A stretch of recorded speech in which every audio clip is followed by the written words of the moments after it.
పూరా లోకల్. నాలో ఒక చిన్న పొరపాటు ఉంటుంది, ఎప్పుడు కూడా ముందు ఆలోచిస్తా ఉంటా దూరదృష్టితో. ఆ రోజు నేను విజన్ 2020 తయారు చేశా సమైక్య ఆంధ్రప్రదేశ్కి. అందరూ నన్ను ఎగతాళి చేశారు. 420 అన్నారు, ఈయనకి ఏమీ రాదన్నారు, ఈయన చేసేదంతా వేస్ట్ అన్నారు. ఐటీ అంటే ఐటీని గురించి కూడా ఐటీ తిండి పెడుతుంది అన్నారు.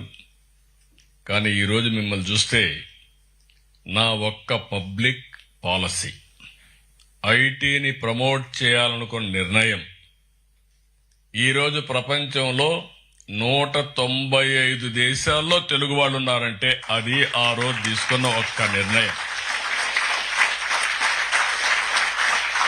ఇలాంటి అనేక నిర్ణయాలు చేశాం. ఎప్పుడు కూడా మీరు గుర్తుపెట్టుకోవాల్సింది, ఒక పబ్లిక్ పాలసీ ఒక డెడ్లీ కాంబినేషన్.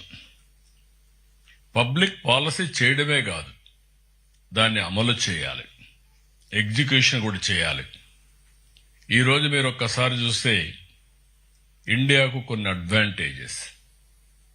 ఒకటి, ఆర్థిక సంస్కరణలు 1991లో ప్రారంభించాం. That is the biggest advantage. అది కూడా ప్రారంభించింది మన తెలుగు బిడ్డ పివి నరసింహరావు గారు.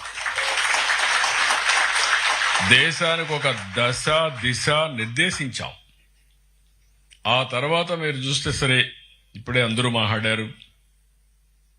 ఈరోజు ఎన్టీ రామారావు గారు తెలుగు జాతి ఉన్నంత వరకు తెలుగు వారి గుండెల్లో శాశ్వతంగా ఉండే ఏకైక నాయకుడు ఎన్టీఆర్.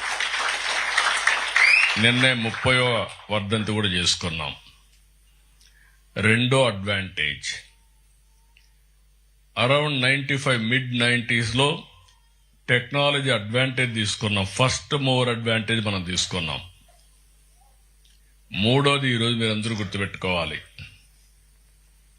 డెమోగ్రఫిక్ డివిడెంట్ అడ్వాంటేజ్ ఉండే ఏకైక దేశం భారతదేశం.